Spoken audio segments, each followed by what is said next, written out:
Hello everyone. In this session, I am going to explain the literary term starting with letter D. The first literary term is decadence.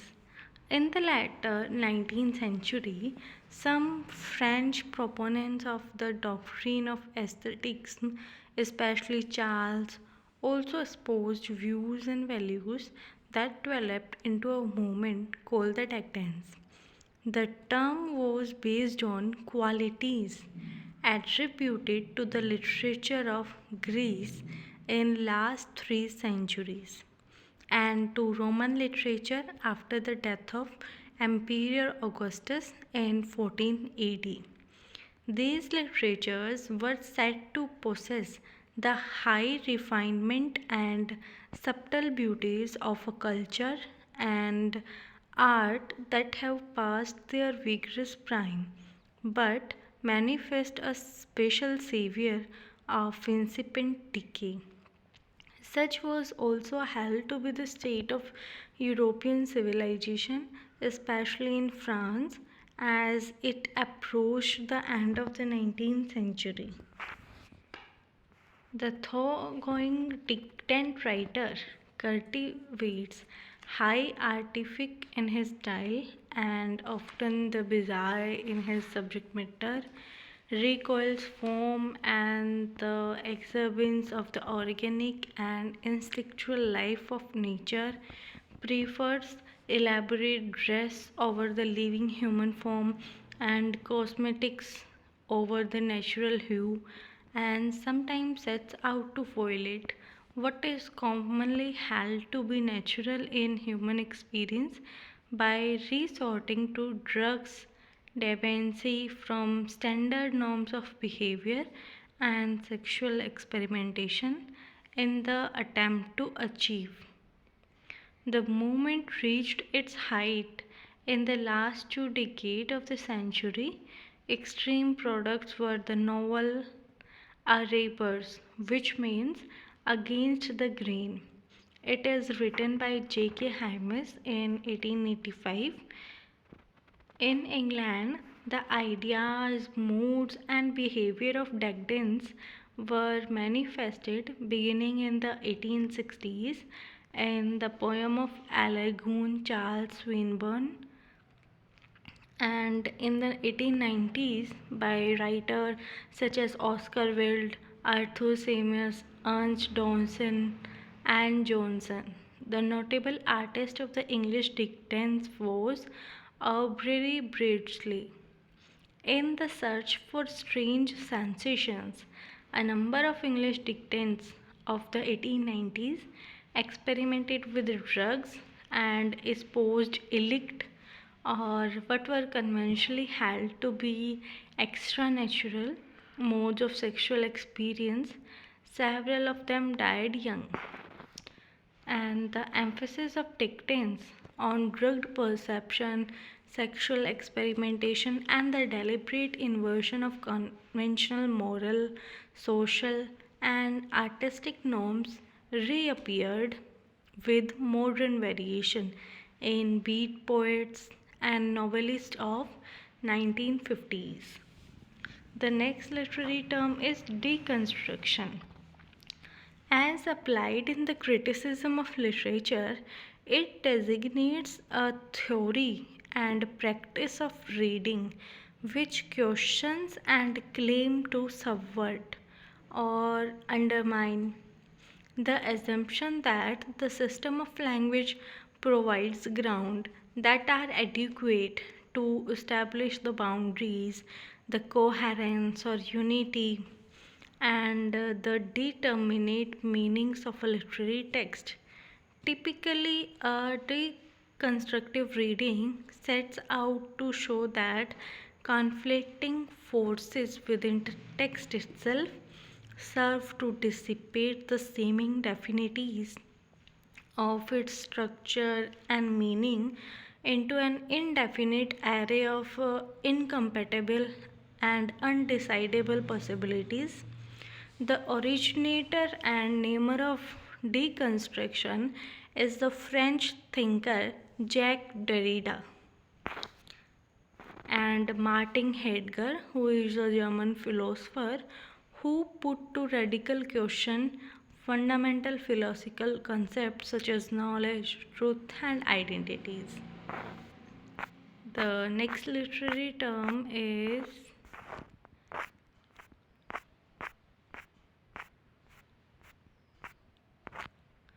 decorum. It is a term in literary criticism designates the view that there should be propriety or fitness in the way that a literary genre, its subject matter, its characters and actions, and the style of its narration and dialogue are matched to one another. The doctrine had its roots in classical theory, especially in the versified essay Art of Poetry by the Roman Horic in the 1st century. It achieved an elaborate form in the criticism and composition of literature in the Renaissance and the New Classic Age.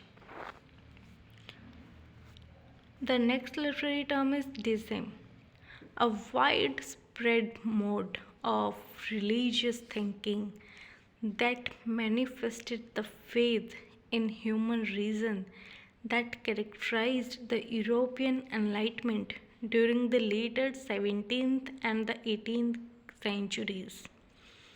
It has been succinctly described as religion without revelation. The next literary term is Deus ex Machina. It is the Latin for a god from a machine. It describes the practice of some Greek playwrights to end a drama with a god lowered to the stage by a mechanical apparatus who, by his judgment and command, resolved the dilemma of human characters. The phrase is now used for any forced and improbable device, a telltale birthmark, an unexpected inheritance, the discovery of a lost will or letter, by which a hard pressed author resolves a plot. The next literary term is dialogue criticism. It is a model on the theory and critical procedure of the Soviet critic Mikhail Beckett, who, although he published his major works in the 1920s and 1930s, remained virtually unknown to the West until the 1980s, when translations of his writing gave him a wide and rapidly increasing influence. The next literary term is didactic literature. The adjective didactic, which means intended to give instruction, is applied to works of literature that is designed to expound a branch of knowledge or else to embody in imaginative or fictional form a moral, religious, or philosophical doctrine or theme. Such works are commonly discussed from essentially imaginative works in which the materials are organized and rendered not in the order to enhance the appeal of the doctrine they embody, but in order to enhance their interesting interest and their capacity to move and give artistic pleasure to an audience.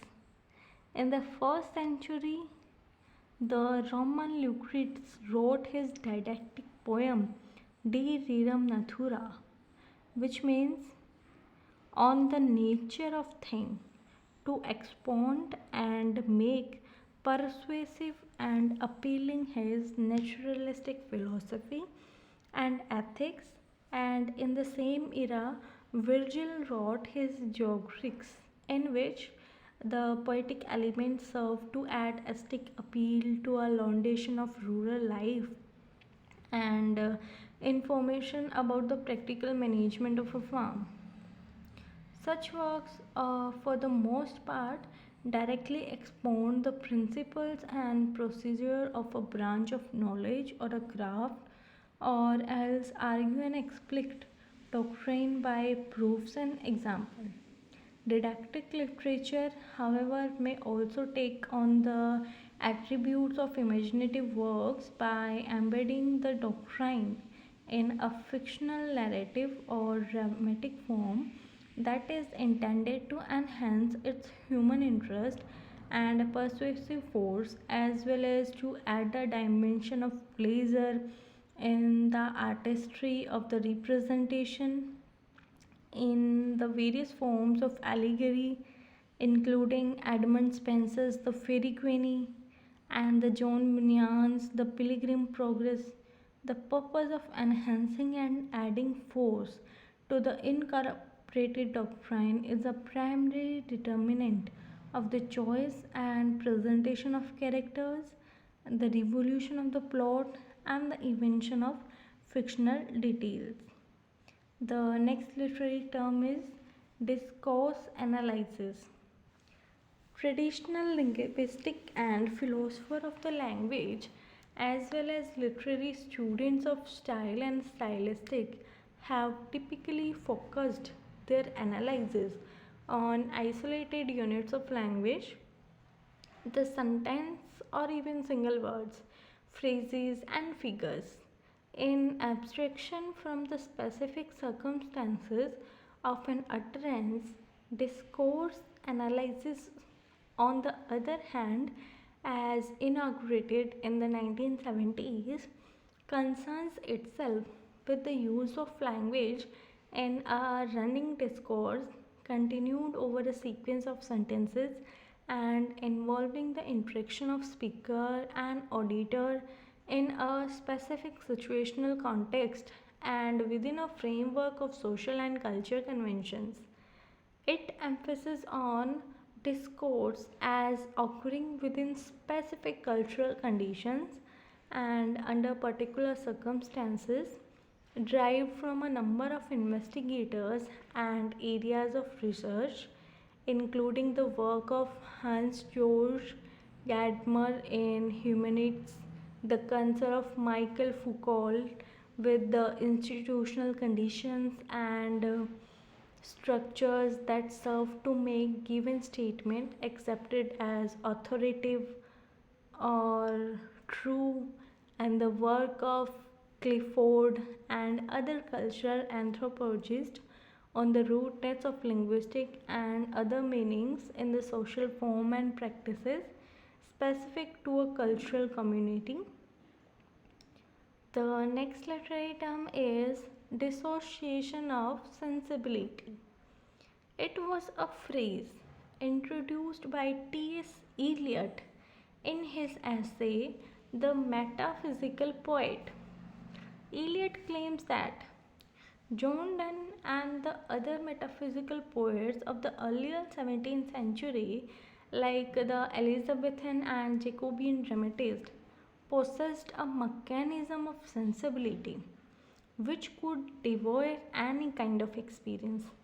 They manifested a direct senses apprehension of thought and felt their thought as immediately as the odor of a rose. But in the 17th century, a dissociation of sensibility set in from which we have never recovered. This dissociation of intellection from emotion and sensuous perception, according to Eliot, was greatly aggravated by the influence of John Milton and John Dryden, and most later poets in English either thought or felt but did not think and feel as an act of unified sensibility. The dissociation of sensibility was taken to be the feature that weakened most poetry between Milton and the later writings of W.B. Yeats. The next literary term is distance and involvement. In his Critique of Judgment in 1790, Immanuel Kant analyzed the experience of an aesthetic object as an act of contemplation which is disinterested and free from reference to the object's reality, moral effect, or utility. Various philosophers of art developed this concept into attempt to distinguish between aesthetic experience from all other kind of experience on the basis of impersonality and disinterestedness with, with which we contemplate an aesthetic object or work of art. The next literary term is Doggerel, a term applied to rough, heavy-footed and jerky versification, and also to verses that are monotonously regular in meter and treatly conventional in sentiment.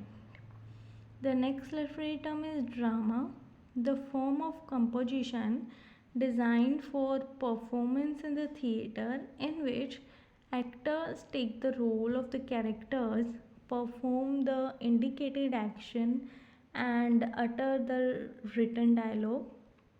The common alternative name for a dramatic composition is a play.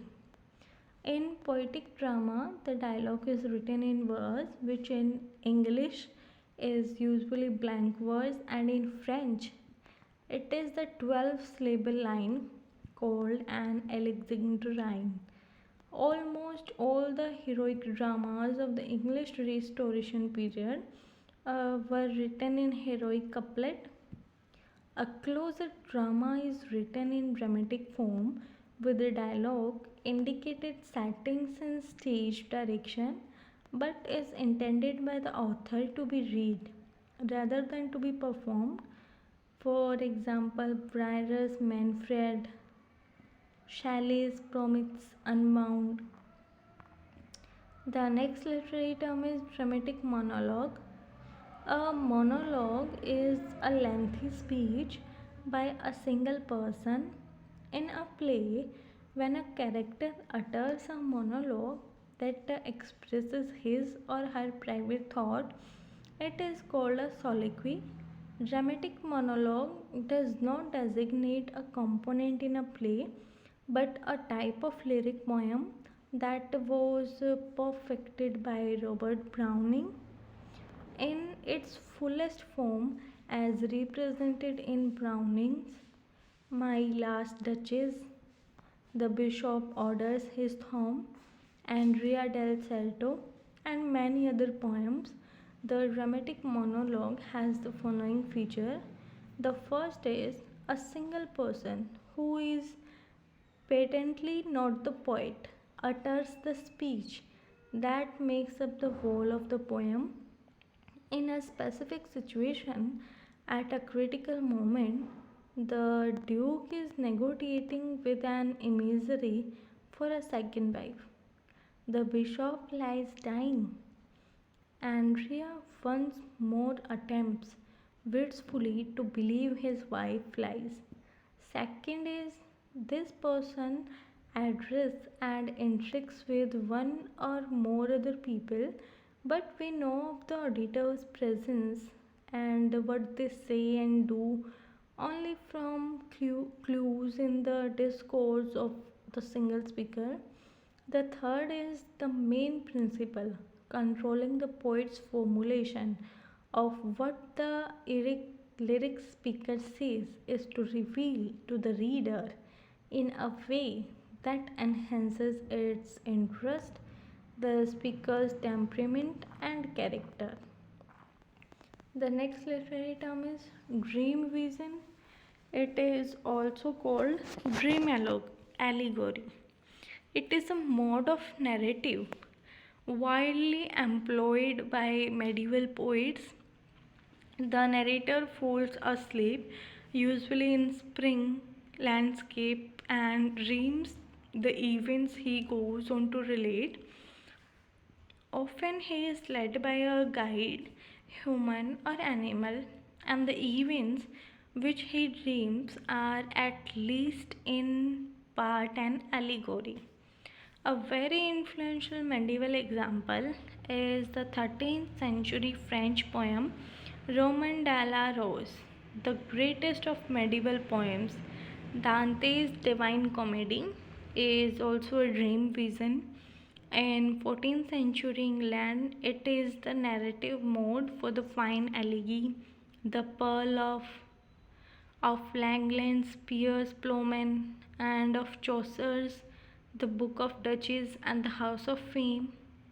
After the Middle Ages, the vogue of the dream allegory diminished, but it never died out.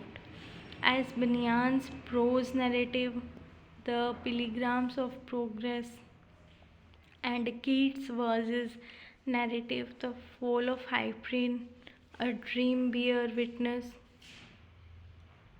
they are the form of a dream vision. So, thank you so much.